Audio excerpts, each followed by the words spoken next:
All attendees are in listen-only mode. Bom dia, pessoal. Meu nome é André Mazeron, da Leverage Informática. Está aqui comigo também o Evandro, da M3 Corp, e o Marcos Vinícius, da Taicotic. Obrigado pela presença de vocês. Em alguns instantes, a gente vai dar início ao nosso webinar, a LGPD e o acesso privilegiado. Então, fiquem por aí.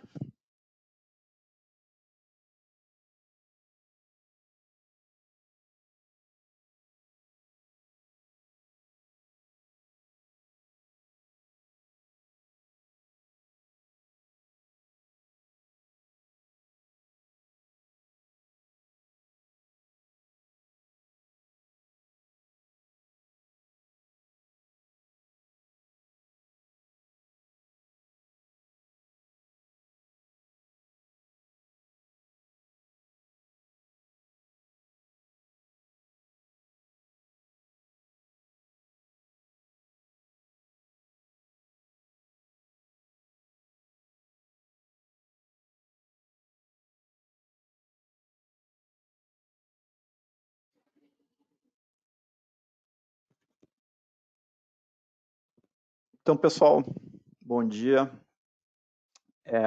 Vamos dar um início à apresentação em si. Ao final a gente vai ter uma parte aí de perguntas e respostas, então, de qualquer forma, fiquem à vontade para colocar perguntas a qualquer momento. Na medida do possível a gente responde durante a apresentação, mas se não, no final a gente vai ter tempo para endereçar essas dúvidas. Esse webinar está sendo gravado, ele vai estar disponível também no nosso canal do YouTube ali, para quem quiser acompanhar depois ou compartilhar isso. Então, gente, vamos lá. LGPD e o acesso privilegiado como parte da estratégia da organização para atender a lei que vem aí. Né? Esse é um webinar promovido pela Leverage, pela Taicotic e pela M3 Corp. Então, nós vamos estar alternando apresentadores aqui durante esse evento. Começando a minha parte aí, eu sou o diretor da Leverage, Segurança e Informação, e a gente se foca em proteger os ativos de informação dos nossos clientes corporativos, de todas as verticais de negócio e também organizações espalhadas aí em todo o Brasil. Fica o convite para vocês visitarem o nosso site e conhecerem um pouquinho mais do nosso trabalho. Mas vamos para a pergunta de 50 milhões de reais. Né? Afinal de contas, quando é que a LGPD entra em vigor? Esse é um ponto que muita gente tem se questionado, tem saído muita informação, tem eventos acontecendo toda semana que levam à mudança de qual a data efetiva de entrada em vigor da lei. Tá? Recentemente, por exemplo, a gente teve a aprovação pelo Senado do projeto de lei 1179, que altera as datas de entrada em vigor das punições, e a gente também teve, um pouquinho antes disso, a MP 959, que trata também de postergação da entrada em vigor da lei. O que acontece? Né? Todas elas ainda têm um passo adicional de sanção, ou veto, coisa assim. Um projeto de lei, uma vez aprovado pelo Senado, ele vai para a sanção presidencial, então a Presidência da República tem 15 dias para sancionar ou vetar o PL 1779. A medida provisória, ela tem valor imediato, a partir da publicação dela, ela está valendo. Entretanto, ela vale por 60 dias, pode ser prorrogada por mais 60 dias, e dentro desse prazo, o Congresso tem que se manifestar, né, aprovando ou derrubando a MP. Ou o Congresso também pode não fazer nada e deixar a MP caducar. Então, o que acontece? A gente tem, então, várias possibilidades do que pode vir a acontecer aí na sequência. Começando por aquela coisa que tem o prazo mais curto, que é a sanção ou não do PL 1179. Do jeito que a coisa está, se o projeto de lei do Senado for sancionado pelo presidente da República, a LGPD passaria a vigorar em maio do ano que vem, mas com as penalidades podendo ser aplicadas somente a partir de agosto do ano que vem. Ou seja, teríamos aí uns uns 15 meses até as penalidades começarem a acontecer. Mas também pode ser que o presidente da República vete esse item do PL 1179. Com isso, daí tanto a LGPD como as penalidades teriam seu início contado a partir do que está determinado na MP 959, que é maio do ano que vem. Já encurtou o prazo, já perdemos alguns meses. Tá? Entretanto, isso, de novo, é o que se refere ao PL, que tem que ter uma decisão da Presidência da República em 15 dias contados a partir do recebimento do projeto de lei pela Casa Civil. Tá? Na definição mais formal. Então, mais algumas semanas a gente tem essa definição.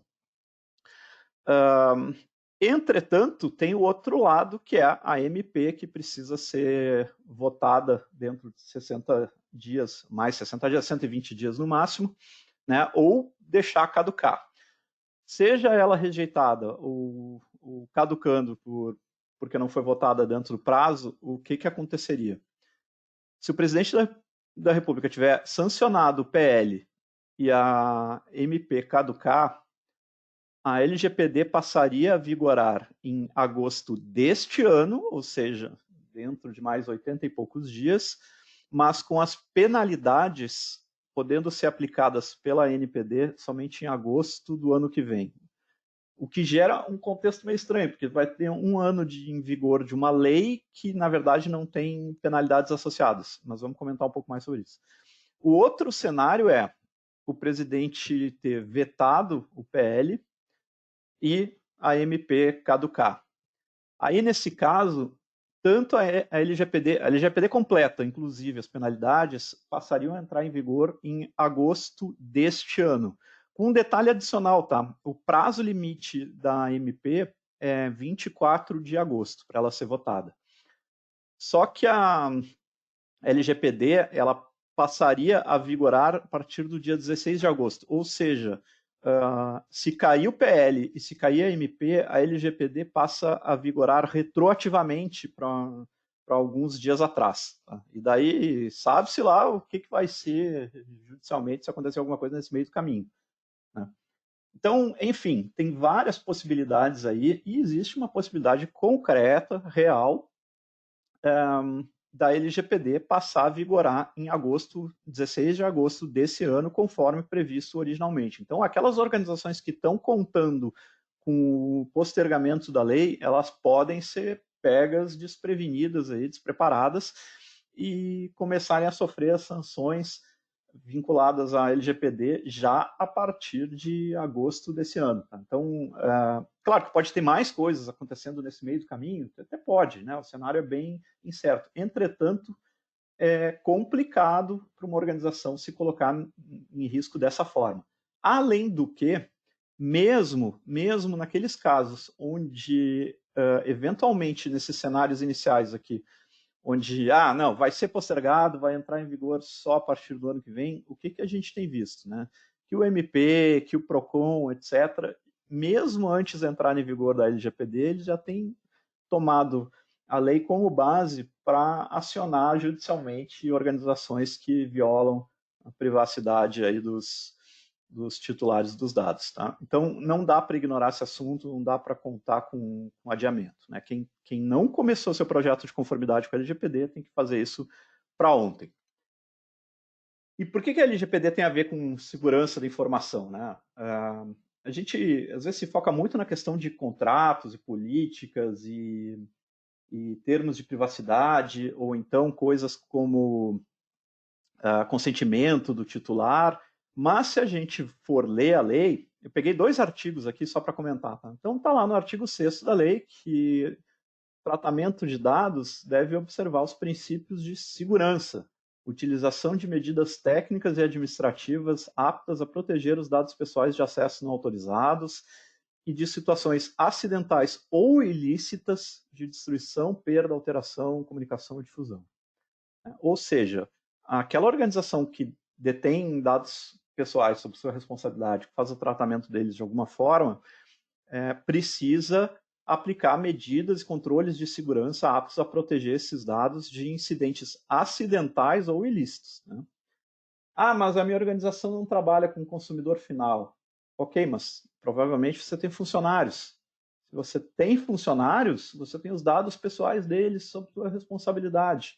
Então, mesmo que você diga assim, não atendo pessoa física, ok, mas a LGPD se aplica para a sua empresa porque você tem a responsabilidade de manter os dados dos seus colaboradores de forma segura. Mais à frente na lei, lá no artigo 43, fala que os agentes de tratamento só não serão responsabilizados quando provarem, e daí tem lá 3, que o dano é decorrente de culpa exclusiva do titular dos dados ou de terceiros. Então, algum desavisado pode ler isso e dizer, bom, mas né, se eu for hackeado, então a culpa não é minha, então eu não vou ser responsabilizado. Um hacker entrou, roubou um monte de dados pessoais, divulgou na internet, ou usou isso para fazer uma fraude, então a culpa não é minha, porque a responsabilidade é do terceiro. Pois é, né? Mas quando acontecer essa situação, as autoridades vão olhar para os controles de segurança que você tem implementados no seu negócio e eles vão ver se de fato você está utilizando, fazia uso de medidas técnicas e administrativas aptas a proteger os dados pessoais. Vamos imaginar um cenário, por exemplo, onde um hacker descobre que a senha de acesso administrativo lá, a aplicação web que vocês têm publicada era 12345. Aí vocês vão dizer assim, puxa, mas a culpa não é minha, o hacker que descobriu que a senha era 12345. E qualquer pessoa com mínimo de noção e conhecimento da área vai dizer, tá, mas como é que vocês permitiram que uma conta que permitia acesso administrativo ali à aplicação usasse uma senha tão fraca como essa?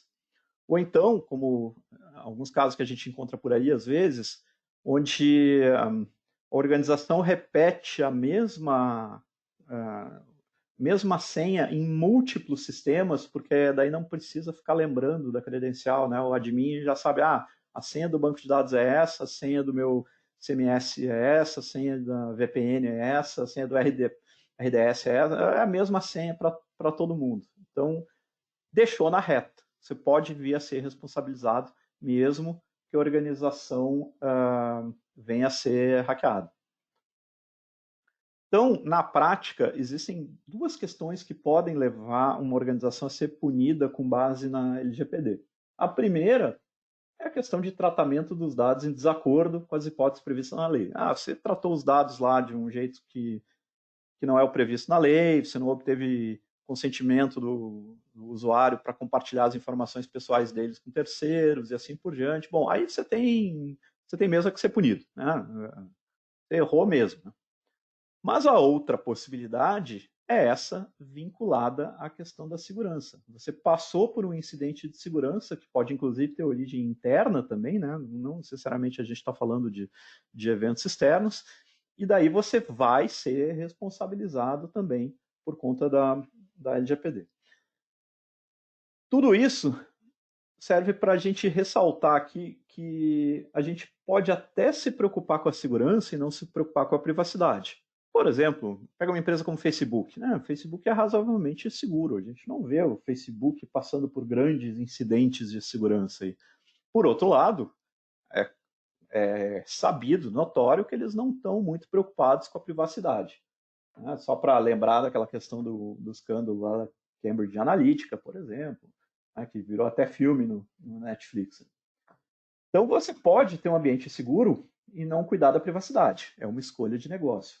Agora, não adianta você dizer que tem preocupação com a privacidade dos dados pessoais se você não garantir a segurança. Não tem como garantir a privacidade sem pensar em segurança, porque não depende somente da sua organização. Depende de agentes internos ou externos que podem estar interessados em ter acesso a esses dados. E nesse contexto, trago aí uma estatística para vocês, que no relatório do Force Wave Privileged Identity Manager de 2018, onde ele fala lá que 80% das violações de segurança envolvem o uso de credenciais privilegiadas. Vamos comentar um pouquinho mais à frente o que é uma credencial privilegiada. e fica fácil de entender aí o contexto de por que o hacker faz isso. Credencial privilegiada, uma definição rápida aí, é qualquer conta que tenha algum nível de acesso maior do que aqueles usuários comuns dentro do nosso ambiente. Isso faz todo sentido pela ótica de um atacante. O hacker entra dentro de uma aplicação, mas daqui a pouco ele entrou com uma conta comum de usuário.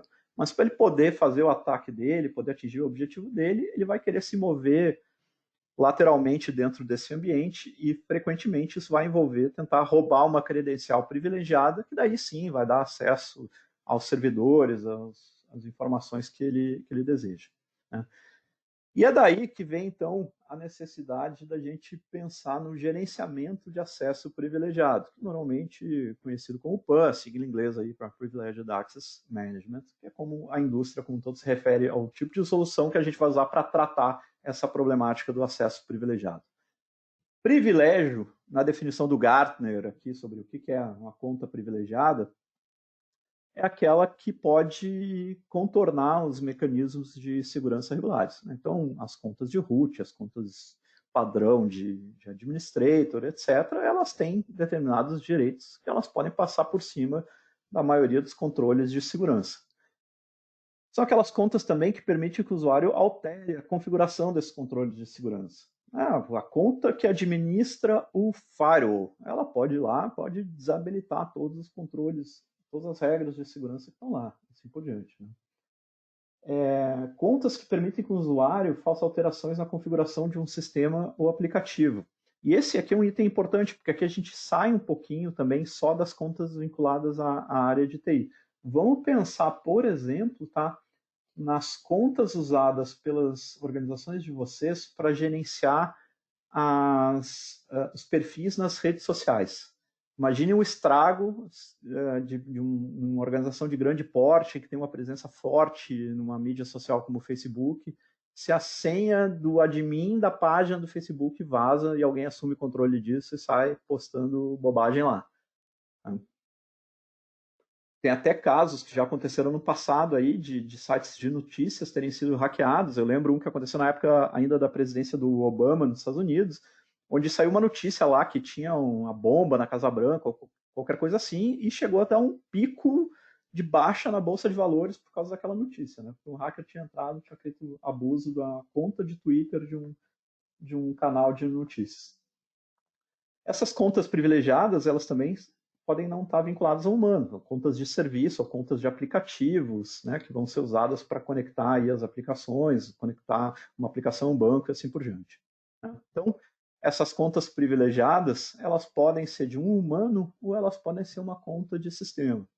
A gente vai achar ela em vários lugares, principalmente quando a gente fala de contas de sistema, contas de serviço, às vezes elas podem estar dentro do código das aplicações. O desenvolvedor da aplicação botou lá direto no código da aplicação qual é o usuário e senha que aquela aplicação precisa para se conectar no banco de dados. E também podem ser de pessoas de fora da organização. Né? O prestador de serviço que dá suporte ao ERP, então ele tem uma senha lá privilegiada que permite a ele se conectar no ERP para dar manutenção ou suporte. É uma conta privilegiada também e precisa ser tratada dentro da nossa estratégia de PAN. Quando a gente começa a pensar no gerenciamento dessas informações super privilegiadas, que elas são as chaves do nosso castelo, né, da segurança da nossa organização, a gente começa a ver que tem outras coisas que às vezes vão fazer sentido proteger também. Né? Uma chave privada de um certificado digital, em vez de estar rolando lá num servidor de arquivos, numa pasta onde qualquer um tem acesso e pode pegar aquela chave privada e subir um servidor se fazendo passar pelo site legítimo da nossa empresa, a gente pode pensar em ter isso num repositório um pouco mais seguro. Qualquer outra informação que às vezes não seja também uma conta de computador, um número de usuário e senha, às vezes faz sentido a gente proteger também, né? Sei lá, uma senha de um cofre físico, uma senha de um alarme do escritório, assim por diante. Só que assim, se a gente vai tentar fazer a gestão de todas essas credenciais na mão, rapidamente começa a ficar complicado. né? Como é que a gente vai garantir que as múltiplas contas privilegiadas que a gente tem dentro da nossa organização estão fazendo uso de senhas realmente seguras? Como é que a gente evita aquela situação que, pela conveniência dos admins, eles repetem a mesma senha em múltiplas contas de serviço? Como é que a gente evita a situação onde uma mesma conta de serviço é usada para disparar N serviços dentro da organização? Tem um cliente que faz isso, tá? A gente está tentando mudar isso lá, mas ele tem uma mesma conta de serviço que ele usa para disparar todos os serviços. Se essa conta é comprometida, um atacante ele tem acesso a literalmente todos os servidores da organização. Como é que a gente garante que cada colaborador da nossa empresa tenha acesso àquelas senhas privilegiadas que ele de fato precisa? Né? Se a gente joga tudo numa planilha, por exemplo, lá e diz, bom, tá aqui, vou documentar todas as senhas. Qualquer um que tenha acesso àquela planilha tem acesso a todas as credenciais que a gente anotou lá. Não é bom o suficiente esse tipo de controle. Como é que a gente audita o uso dessas credenciais? Como é que eu sei o que está sendo feito com alguém que pegou uma senha dessas ou para se logar no servidor e alterar uma configuração? Né? Como é que eu sei o que essa pessoa fez enquanto estava conectada no servidor?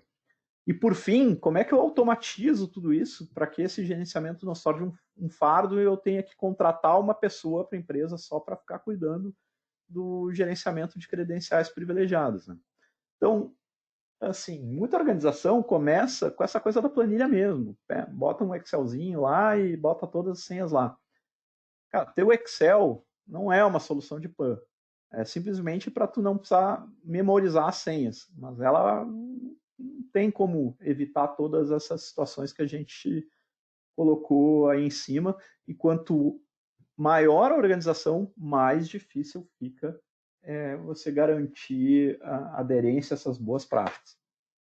Então, só recapitulando aqui o que a gente comentou, né? Não dá para postergar a conformidade com a LGPD, porque essa data de entrada em vigor ela pode ser daqui a 400 dias e ela pode ser daqui a 80 dias.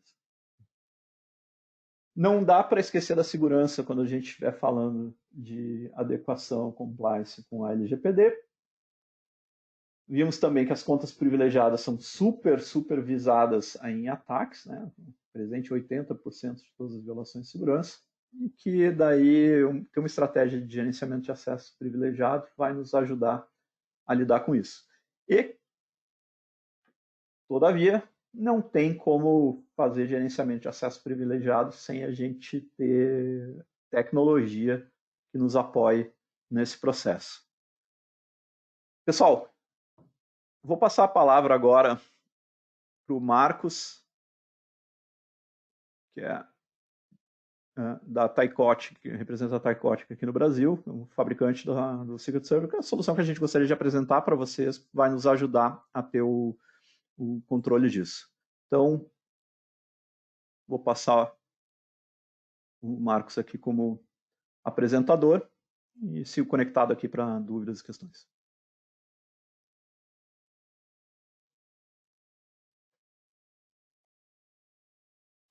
Tudo bom, pessoal? Bom dia. Obrigado, André.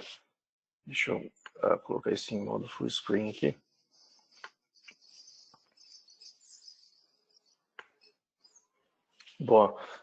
Bom dia também, pessoal. Obrigado aí pela participação de vocês. André aí pela colaboração e organização do evento. Também o pessoal da M3, o Evandro, que está com a gente. Na sequência vai fazer uma demonstração da solução, apresentar para vocês poderem conhecer direito como é que isso pode funcionar e te ajudar no dia a dia.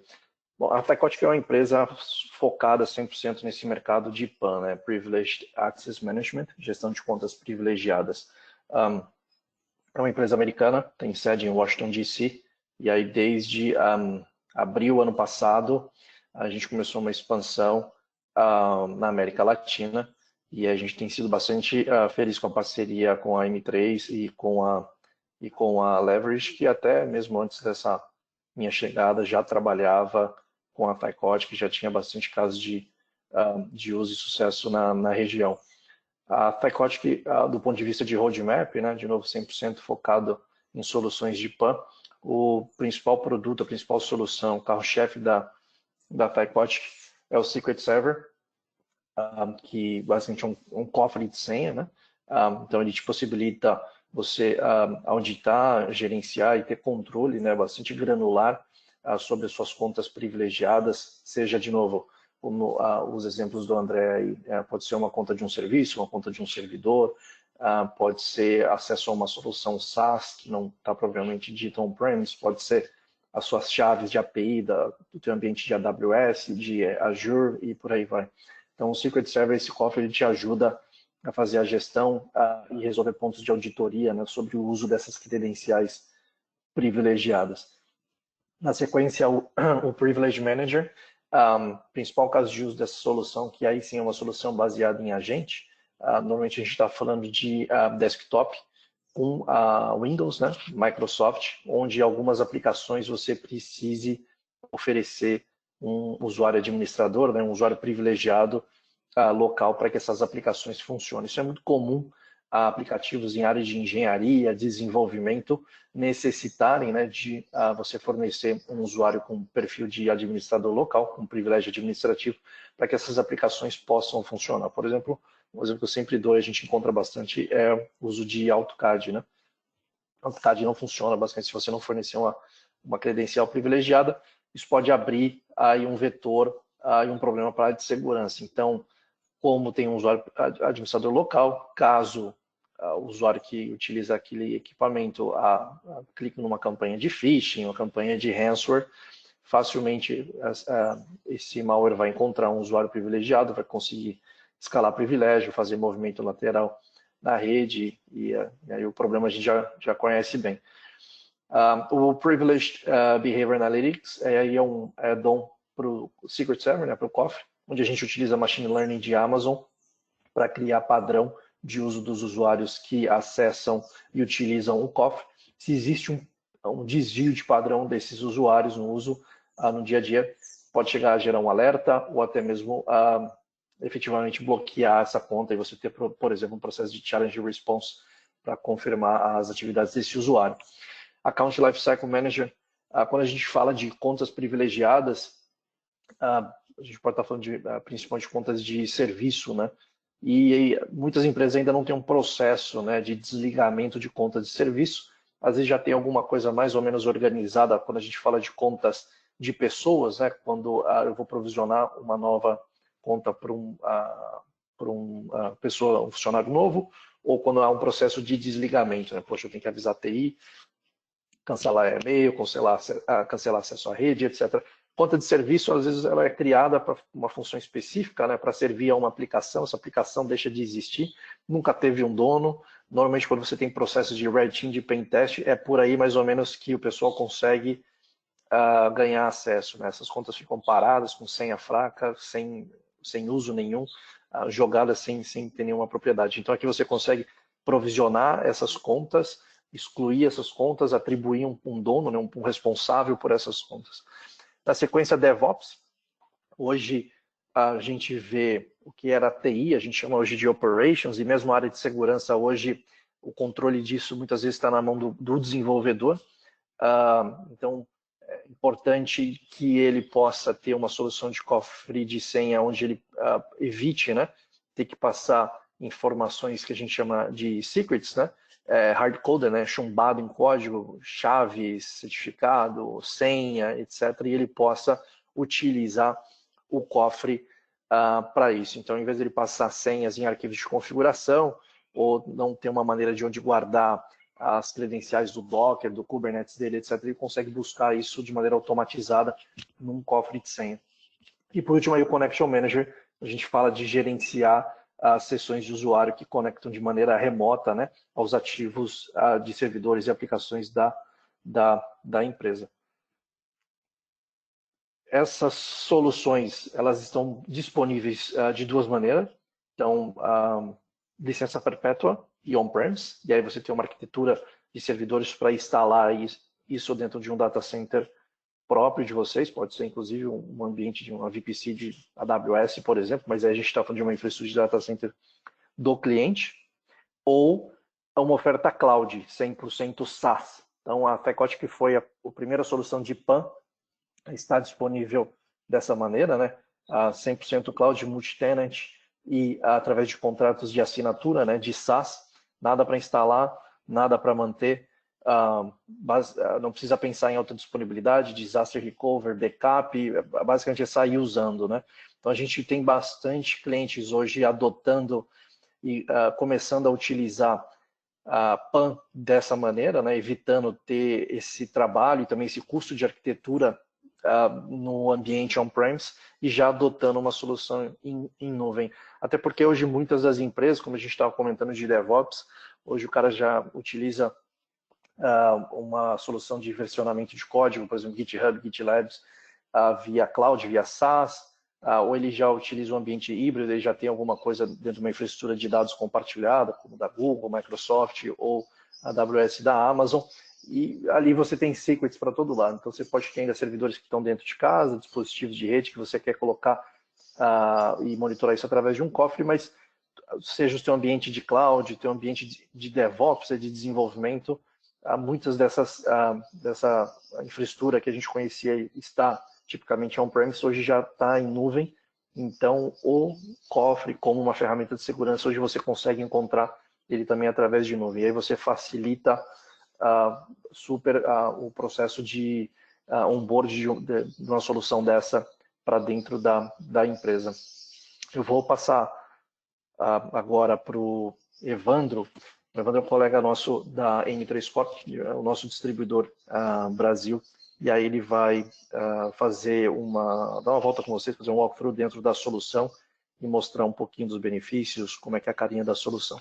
Aí no final a gente de novo vai ficar aberto para perguntas. Se tiver alguma coisa, podem até se adiantar, já podem deixar as perguntas e a gente ajuda no final aí. Obrigado de novo.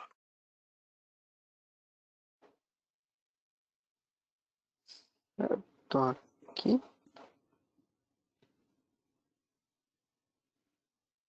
Não. Evandro, eu vou te transformar em Deixa eu- apresentador aí. Deu. Já peguei aqui. Certo, então, pessoal. Primeiramente, um bom dia a todos. Gostaria de agradecer a presença aí do pessoal nessa webinar aí. Obrigado também ao André pela oportunidade. E conforme o Marcos aí e o André passaram, a ideia é a gente conseguir mostrar para vocês também, na prática, como a gente consegue prevenir todo esse tipo de vazamento de dados, principalmente chegando a Lei Geral da Proteção de Dados agora aí na portinha, conforme o André passou para nós, né? Agora a gente já tem mais essa informação e garantir toda a segurança do ambiente, né? Não só girando em torno desse pilar, mas sim em diversos outros. Só deixa eu me certificar aqui que o pessoal está vendo minha tela. Ok, o pessoal já está vendo. Então, eu vou focar hoje bastante no Secret Server ali, que é o cofre de senhas. Vou mostrar como a gente consegue fazer a melhor segurança do ambiente de vocês.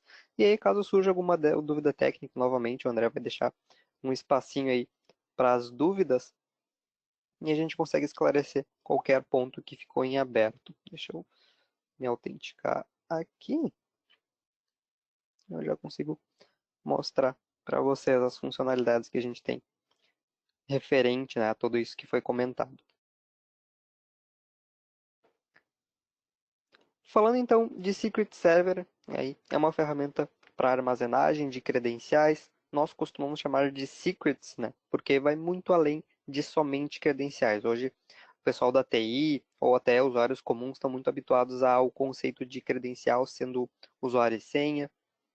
Porém, não é só isso que a gente consegue fazer. A gente consegue armazenar diversos outros itens, como APIs ali, acredito que o Marcos tenha comentado, APIs, chaves SSH, arquivos, então agora até para prevenir vazamento de determinados arquivos, a gente consegue fazer a armazenagem deles dentro do cofre. E a gente tem diversos recursos para garantir essa segurança como um todo. Falando de credenciais, né, aí sim, usuários e senhas, a gente tem toda a questão de rotação de senhas, que hoje é muito importante em ambientes, por mais incrível que pareça, não é uma tarefa fácil fazer rotação de senhas, porque eu tenho que me preocupar com onde essas credenciais estão sendo utilizadas, e o ideal é ter uma plataforma que faça a rotação de senhas em todos esses lugares, seja lá em aplicações, seja no meu Active Directory, por exemplo, seja em algum serviço em específico. Então, é importante eu manter isso em mente na hora de procurar uma solução de cofre de senhas com essas funcionalidades. E aí o cofre de senhas da Tycoric é bem completo nesse quesito, a gente consegue fazer a gestão desses vários outros pontos que uma credencial em específico está sendo utilizado, e toda vez que a gente faz uma rotação de senhas, que já é uma camada de segurança bem importante para prevenir o vazamento de dados, aí, o roubo de credenciais, ele rotaciona em todos esses outros lugares, e aí garante uma maior segurança para vocês, sabendo aí que o ambiente de vocês não vai parar porque uma senha foi alterada, principalmente, não gera essa preocupação. Para garantir também esse tipo de funcionalidade, o cofre conta com um sistema de Heartbeat, que nada mais é do que a checagem dessa credencial lá no ativo. Então, por exemplo, eu tenho uma conta lá no meu Active Directory que é do Linux, por exemplo, lá é o usuário root com a senha XYZ, porém no cofre eu tenho a credencial root, porém com uma senha JKL. Através do Heartbeat eu consigo saber que essas credenciais estão diferentes. E aí, com essa informação, eu já consigo dar uma tratativa a isso e garantir o compliance das senhas, né? A acordabilidade, digamos assim, dessas credenciais, tanto no ativo quanto lá no cofre. E ele mostra todos os status, tudo o que está em andamento, bem importante para garantir que tudo vai funcionar de fato. A gente vai falar um pouquinho do sistema de aprovação, que é bem interessante, nós chamamos de workflow, para garantir que os administradores saibam quando acontecem esses acessos e principalmente controlem quando acontecem esses acessos. Então, um caso de uso bem interessante que a gente tem para algumas dessas funções são, por exemplo, um prestador de serviços. Suponha aí que vocês são uma empresa que contam com esse tipo de serviço de outros parceiros e eles prestam, por exemplo, manutenção às máquinas, vão lá, executam certas ações, atualizações, enfim. Vocês querem garantir que eles vão fazer esses acessos no horário que vocês estipularam. Então, através das aprovações, eu vou mostrar para vocês como a gente consegue controlar esses acessos, esses horários e, inclusive, rejeitar solicitações, né, de aprovação suspeitas. Além disso, a gente tem todo o controle da sessão aqui. Falando de engine aqui, esse status, a gente também tem um conceito multi-tenancy, onde vocês podem fazer gestão de várias localidades. E aí, a gente utiliza desse componentezinho para fazer a gestão dessas outras localidades e vocês conseguem saber os status, se está funcionando ou não. E através desse componente, é possível que sites que o cofre de senha não alcance, por exemplo, não tem uma comunicação via VPN, enfim, ou o cofre não consegue alcançar ativos desse outro lado, eles são protegidos por firewall, por exemplo, uma DMZ, eu consigo, através desse único componente, que eu só instalo em uma maquinazinha lá, fazer a gestão de todo esse parque. Não preciso fazer liberações de firewall, enfim, outras funções que podem dar dor de cabeça e até comprometer a segurança do ambiente de vocês. Falando das sessões remotas, eu vou mostrar um pouquinho delas para você. Toda vez que acontece uma sessão remota, vocês conseguem acompanhar essa sessão em tempo real. Aqui ele começa a contar quantas sessões estão ativas. Vocês conseguem encerrar essa sessão remota, então a gente vai dar uma olhadinha nisso aí também. E aí, logicamente, a auditoria de todas as credenciais ou todos os secrets, como nós gostamos de chamar, dentro da plataforma, desde os mais utilizados, eu vou mostrar um pouquinho também dos relatórios, e agora, principalmente se bater uma auditoria aí, a gente ter como comprovar, de fato ali, segundo o André falou para a gente, quem foi o responsável pelo vazamento aí, e talvez isso até sirva de argumento para dizer, né, que de fato a culpa não foi minha como empresa, né, o vazamento do dado teve outras origens. E aí eu consigo mostrar tudo isso através de tantos relatórios que eu tenho ali na plataforma, consigo customizar isso, ou até a própria gravação de sessão, dependente aí. Foi um malware que acessou lá um servidor de vocês remotamente, e eu consegui gravar toda essa questão aí, tudo que esse malware fez. Eu tenho umas guias de acesso aqui, então, conforme o Marcos citou também para vocês, é bem importante que a Tycoric se preocupe com a experiência do usuário. Como vocês podem ver pela própria interface, a gente tem um design mais clean aqui, justamente para facilitar, para que a gente não perca muito tempo, principalmente a gente fala aí em inícios de contrato, ou contratante acabou de implementar a solução, ele não quer passar um bom tempo ali estudando antes de fato começar a configurar. Então a ideia da solução é ser bem simples, eu tenho diversos atalhos rápidos aqui, como recentes, os favoritos, que são os mais acessados, eu posso colocar pastinhas, que a gente vai falar para que as pastinhas, e tudo isso de uma maneira simplificada. Inclusive a parte aqui de inbox, né, onde eu recebo todos os meus alertas, ela também tem um design bem simples. Eu consigo receber esses alertas na própria plataforma, eu consigo receber isso por e-mail, eu consigo receber num aplicativo mobile. Caso eu faça a gestão do meu cofre, eu tenho até essa disponibilidade. Consigo fazer o download lá na Google Play ou no Apple Store. Para fazer a gestão do meu cofre, eu recebo todos os alertas lá também.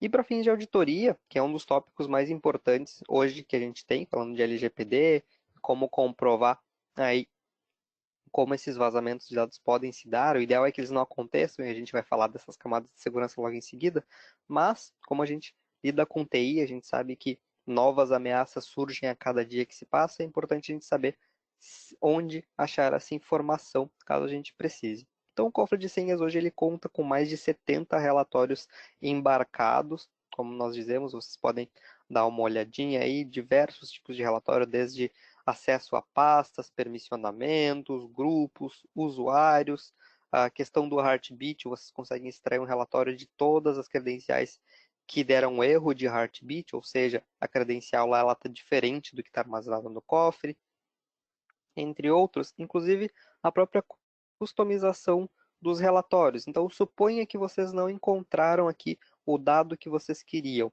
Como a gente trabalha utilizando os bancos de dados da Microsoft, então usado aí na maioria dos clientes, se não quase todos, a gente consegue criar essas buscas customizadas. Então, caso eu não encontre nada, para quem conhece SQL, quem trabalhou, mesmo quem não trabalhou, né, dá uma pesquisada ali, é bem simples o conceito, a gente consegue buscar esses dados. Eu posso dar um select das tabelas, e aí essas tabelas eu consigo verificar da onde eu posso extrair esses dados. Então, suponha-se que eu vi os relatórios de usuários, porém eu não achei o dado que eu queria.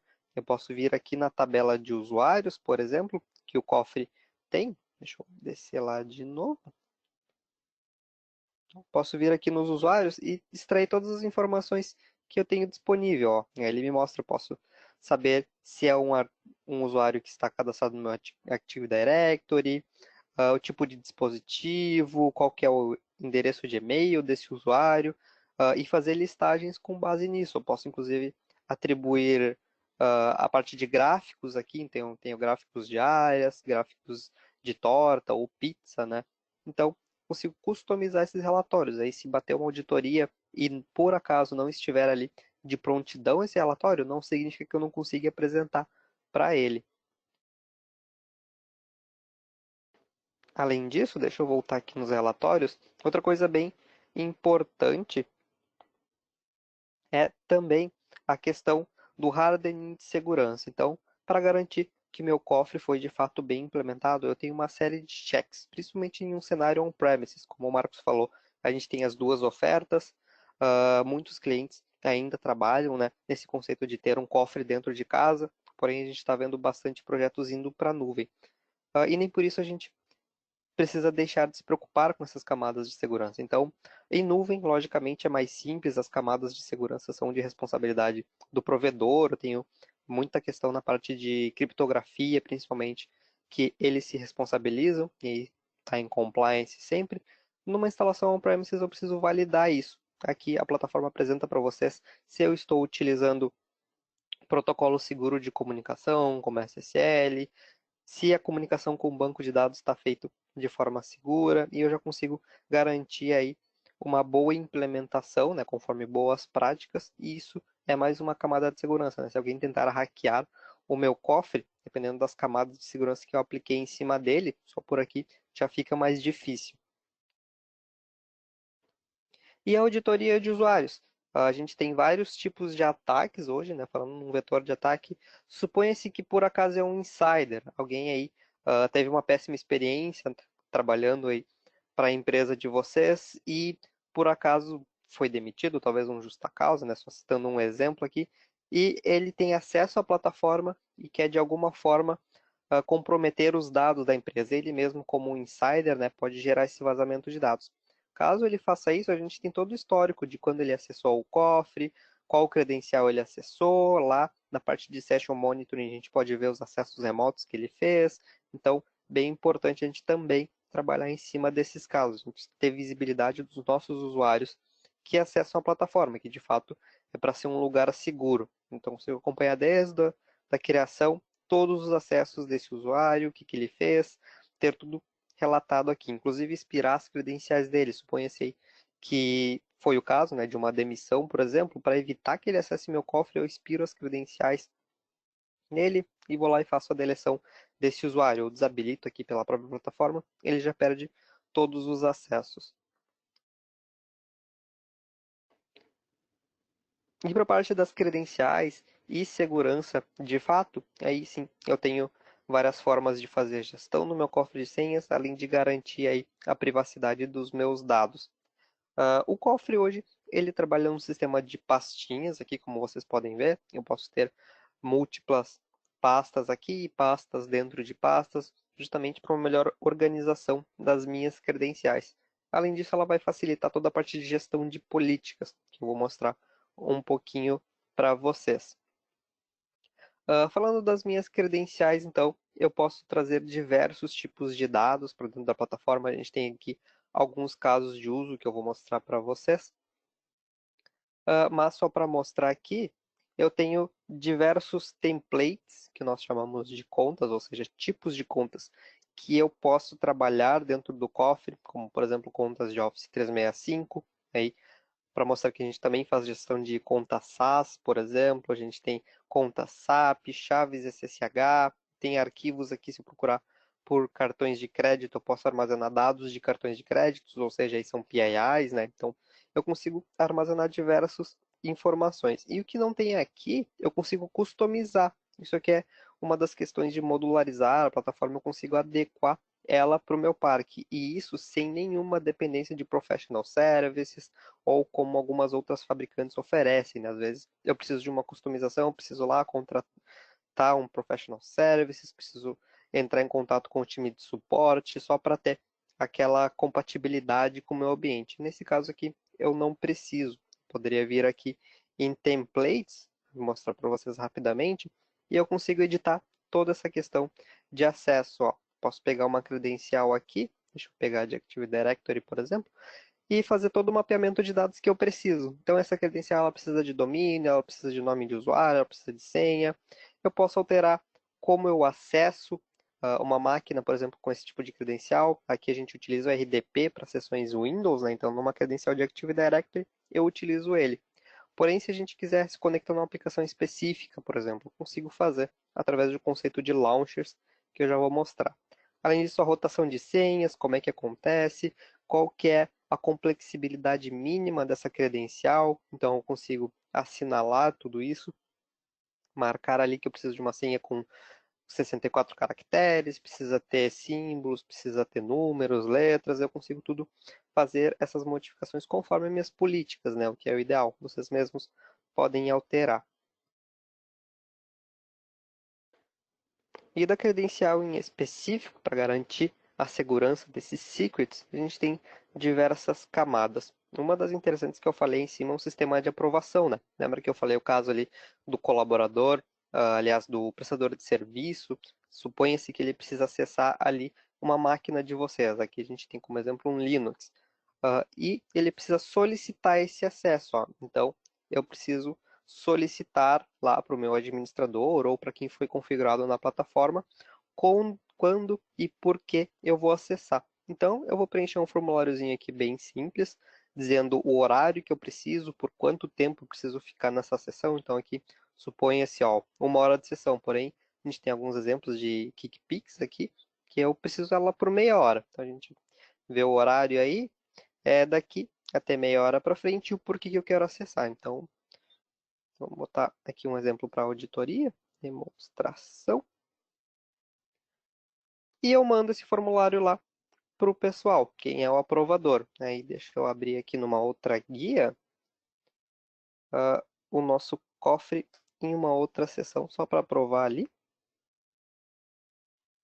Acesso com o usuário que é o aprovador, por suposto.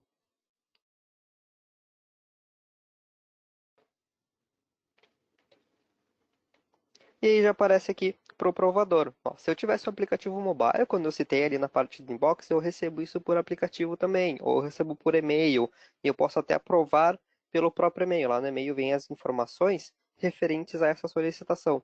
Então, quem foi que solicitou? Qual foi o usuário que solicitou o acesso? Qual foi o motivo? Aqui no caso a gente tem uma demonstração, né? Está pendente, então ainda não foi aprovado. Supõe-se que tivesse múltiplos aprovadores, se dependesse de um só, por exemplo, e essa pessoa tivesse aprovado, ficaria aqui para vocês como aprovado, tem um motivo.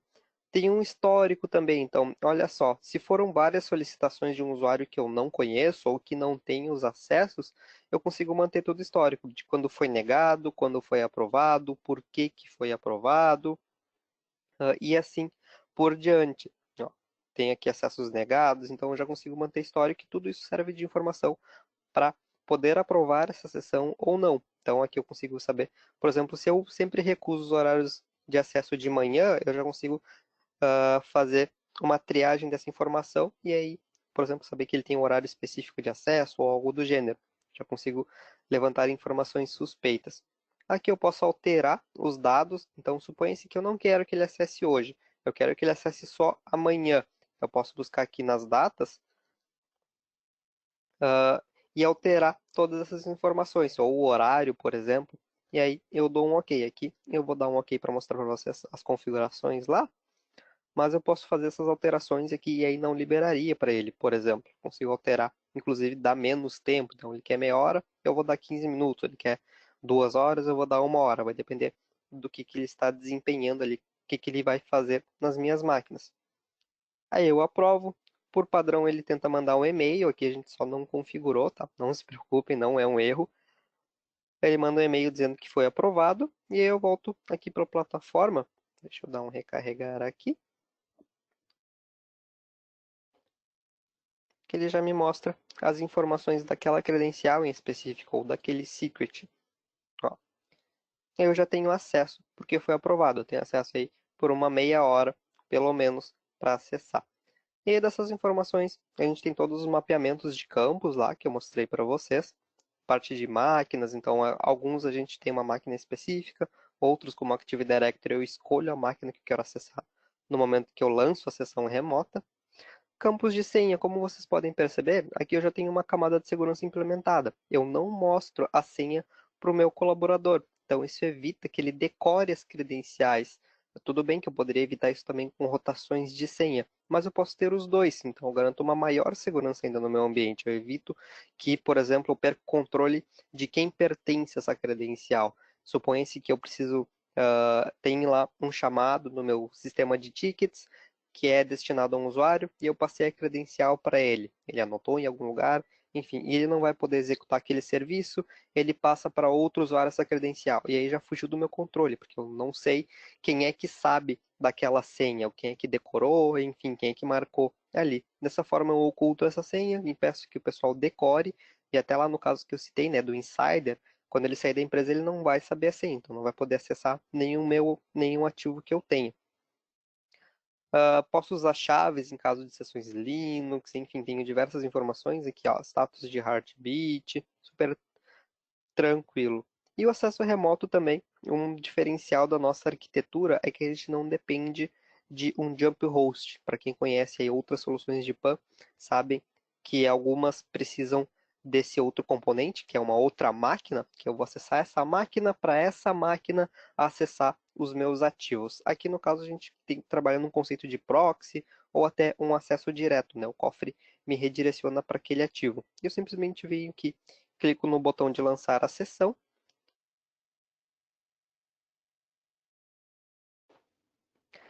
E aí, ele daqui a pouco abre a sessão aqui para mim. Já caio autenticado.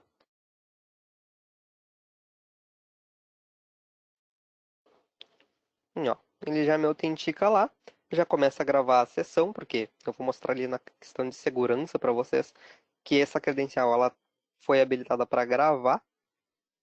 E também um outro interessante do nosso cofre, citando aqui Linux, né, já que a gente está utilizando, a gente consegue fazer restrição de comandos, é uma das coisas que a gente pode fazer. Então, por exemplo, eu tenho aqui uma listinha de comandos que eu posso executar, eu não posso executar nada além do que está citado na lista. Ela funciona de um modo de navegação, tipo, pressione 1 para acessar os centros updates, 2 para restartar serviços, se eu tivesse uma lista de restart services, por exemplo, e eu não consigo executar. Para mostrar para vocês, eu dou 1, eu tenho os comandos disponíveis daquela lista, então eu posso executar um update, um upgrade, eu dou mais um 1 para fazer um update, então esse é o comando que foi executado. Ele vai fazer um check ali nas configurações, vai se comunicar, ó, já tinha algumas atualizações aqui, já fez, e se vocês executarem qualquer outro comando, ou até o mesmo, que não seja por navegação, ele falha, ele diz que o comando não existe. Então vocês são obrigados a executar os comandos que tem ali. Isso garante segurança, né? Vocês podem dar certas permissões para os usuários de vocês. Então tem lá o prestador de serviço que só vai executar atualizações, eu consigo garantir que ele não vai dar lá ou fazer uma leitura dos meus arquivos de senhas, né? Em Linux a gente tem lá o etc, o pswd, ninguém consegue ler aquele arquivo, ele vai só executar atualizações. E isso é segmentado por usuários na plataforma. Cada usuário tem a sua listinha ali atrelada. Vou deixar aqui. Para a parte de segurança das credenciais, a gente tem diversos sistemas para garantir a segurança, evitar vazamento de dados através desses roubos de credenciais, que foi um dado que o André trouxe ali para nós, se vocês se lembram. Então a gente precisa evitar esses roubos de credenciais. Primeiro, eu já tenho os acessos ao cofre, né? Tem diversas camadas, como múltiplos fatores de autenticação, uso de tokens, tanto físicos quanto de software. E aí, na própria credencial, eu posso garantir aqui, por exemplo, um sistema de check-in e check-out, onde eu retiro a credencial do cofre, ninguém mais pode utilizar até que essa credencial seja devolvida. E a devolução dessa credencial pode ser feita de maneira automática. Então, o usuário retira, ele tem meia hora para executar as atividades dele. E aí, depois dessa meia hora, ela é automaticamente devolvida para o cofre e encerra as sessões remotas que estão sendo executadas com aquela credencial. E eu, inclusive, posso fazer uma rotação de senhas. Ó. Se eu editar aqui, posso habilitar o check-in e check-out. Ele precisa devolver dentro do padrão que eu customizei. Ó, pode ser 30 minutos, ou posso dar, por exemplo, uma hora. Todos os checkouts vão ter uma hora aqui, uma hora. E aí, a cada uma hora, essas credenciais vão ser devolvidas. E quando ela for devolvida, eu posso fazer rotação de senhas. Então, eu posso ocultar a senha, posso fazer uma rotação de senhas manual ou a cada acesso. Então, todo acesso remoto vai ter uma senha diferente para ser acessado. Então, isso garante que um acesso externo, de forma nenhuma, seja efetivo. Então, toda vez que alguém tentar acessar a minha máquina de maneira externa, se não por dentro do cofre, vai falhar de todas as formas, porque né, a senha sempre muda. Não tem como eu adivinhar isso, ainda mais se eu atrelar ali a complexibilidade das senhas de uma maneira segura. Tem a parte de aprovações, então como eu mostrei para vocês ali, ó, eu defino quem são os aprovadores. No caso aqui eu tenho uma credencial administrador local, só ela pode aprovar o acesso a essa credencial em específico, ou os outros administradores, que é com base no meu Active Directory. Então tem outros administradores configurados na plataforma, eles também poderiam aprovar esse uso. Além disso, eu tenho requisição de comentários. Então, um caso de uso bem interessante para requisição de comentários é integração com plataformas de ticket. Então, se eu tenho uma plataforma de ticket na minha empresa, eu posso, toda vez que esse usuário quiser fazer um acesso remoto, ele precisa colocar qual que é o número do ticket. E o Secret Server vai validar para mim esse número e vai criar um link lá com a minha plataforma. Então, isso tudo fica auditado. Mais uma forma, por que que ele acessou? Porque ele precisou, conforme consta lá no ticket XYZ. Double Lock, que insere uma segunda senha, então toda vez que eu quero acessar essa credencial, eu preciso digitar uma segunda senha que eu defini.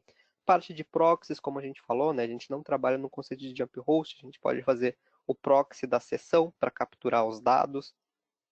Gravação de sessão, ocultação de senhas, como eu mostrei para esse aqui, está habilitado. E a restrição de comandos, que eu mostrei para vocês na prática.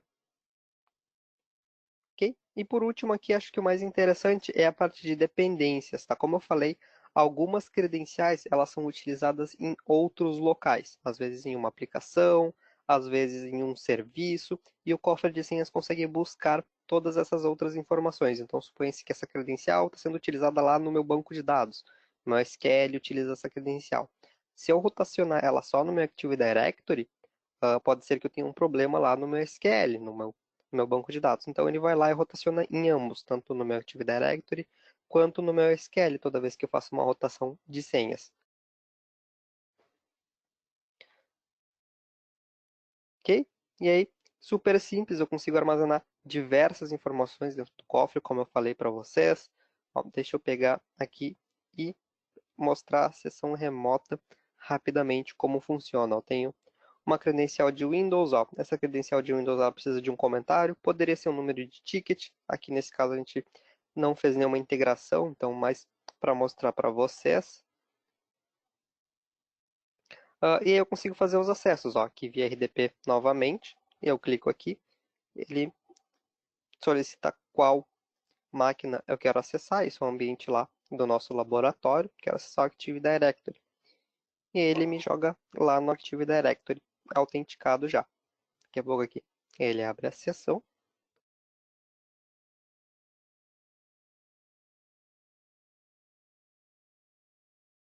Ó, aí já começou a gravar, então eu me conecto na sessão.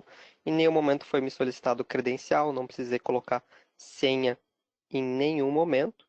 Ó, já caí autenticado, já sou o administrador aqui, então posso executar diversas atividades. E aí tudo isso, logicamente, foi gravado, porque eu configurei para fazer essa gravação. Então posso vir aqui, abrir a pasta de desktop. E o mais interessante, deixa eu mostrar para vocês aqui, no Session Monitoring, que é a última parte aqui, para a gente não tomar muito tempo do pessoal, a gravação de sessão. Então, ó, eu tenho todo o histórico, mas o mais interessante eu consigo ver a sessão em tempo real. Então, deixa eu abrir aqui, vai abrindo uma outra guiazinha, ó. Aí, deixa eu voltar para a sessão remota aqui. E em seguida ele já carrega ali, ó. Então, tudo que está acontecendo, se eu trocar aqui para 3D, ó, vocês estão vendo que ali atrás ele atualiza, ó. Vim para 3D, deixa eu ir lá fechar essa guia, arrastar um pouquinho para cá, que fica um pouquinho complicado de mexer, mas para fins de teste, ó. Aí daqui a pouco ele atualiza ali, então eu fechei a sessão, ó. E tudo isso em tempo real, eu consigo manter esse controle. Posso vir aqui, ó, deixa eu vir aqui e terminar a sessão. Então posso dar aqui uma resposta por que eu quis. A gente tem algumas demonstrações. Termino imediatamente, termino daqui um tempo, enfim, como eu configurar. Isso aí, por exemplo, atividade suspeita detectada. Aí vocês mandam esse comentário para ficar nos logs de auditoria e aí encerram a sessão. Aí daqui a pouco aqui ele já encerra também o acesso para mim. Esperar uns segundinhos aí. E aí a sessão foi encerrada porque ele quis. Então teve lá todos os alertas, ó. E eu consigo controlar esses acessos, além do próprio histórico, né? Então deixa eu mostrar aqui por último todos os dados capturados, ó. Tem sessões que eu tenho detecção de dados de teclado, sessões que eu capturo a tela inteira, então aqui ó, um acesso remoto via EDP. Eu tenho toda a gravação. O cofre também permite uma configuração onde eu consigo capturar dados do teclado. Se eu tivesse digitado alguma coisa nessa sessão, claro, teria que estar configurado, nessa máquina não está, mas eu teria ali os dados de teclado, processos que foram executados, ó, então tudo que foi feito. Tenho os mapas de pontos interessantes, então ó, o que aconteceu em determinados pontos, pontos de interesse na minha gravação, posso pular para eles para ver o que aconteceu.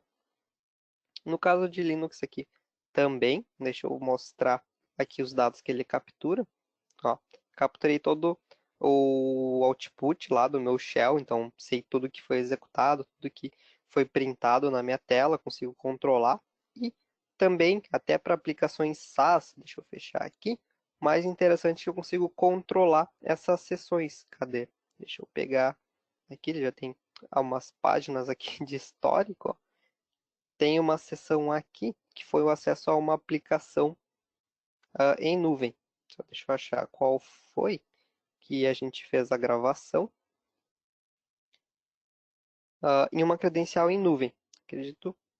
Bom, eu não me lembro se foi nessa sessão, mas a gente consegue gravar essa sessão em nuvem através de um pluginzinho bem simples aqui, ó, que inclusive ele preenche as minhas credenciais aí em páginas web. Então, aí o Marcos falou de usos para time de marketing, por exemplo, quero controlar o meu time de marketing acessando as redes sociais da empresa. Eu poderia ter uma credencial para isso, o próprio Coffee preenche para mim e eu já consigo até gravar a atividade desse meu usuário. Deixa eu ver se eu consigo achar. Se eu recarregar aqui a credencial que a gente utilizou. Acho que não vai estar aqui, mas não tem problema. Aí, caso vocês queiram dar uma olhadinha, a gente consegue gravar. Ele começa a gravar essa guiazinha do navegador, o que é bem interessante, principalmente agora no controle de aplicações SaaS, né? Ok, pessoal, até para não tomar muito tempo, tem bastante configurações no cofre ali, vocês puderam ver, ó, posso fazer várias integrações, descoberta automatizada, configurações da própria plataforma em si para garantir segurança, toda a parte de controle de usuários, enfim, tem bastante coisa, mas para não nos alongar agora, a gente vai abrir para as perguntas, então novamente eu passo a palavra para o André, e aí vocês fiquem à vontade aí para esclarecer todas as dúvidas. André, por gentileza. Então, pessoal, vencida a pauta do dia aí, ficamos abertos para eventuais perguntas, mas de qualquer forma, sim, sintam-se à vontade se a gente não conseguir esclarecer aqui, por questão de tempo, de entrar em contato com a gente por e-mail e tudo mais, e a gente responde depois. Então, a gente está no nosso horário previsto de encerramento aí.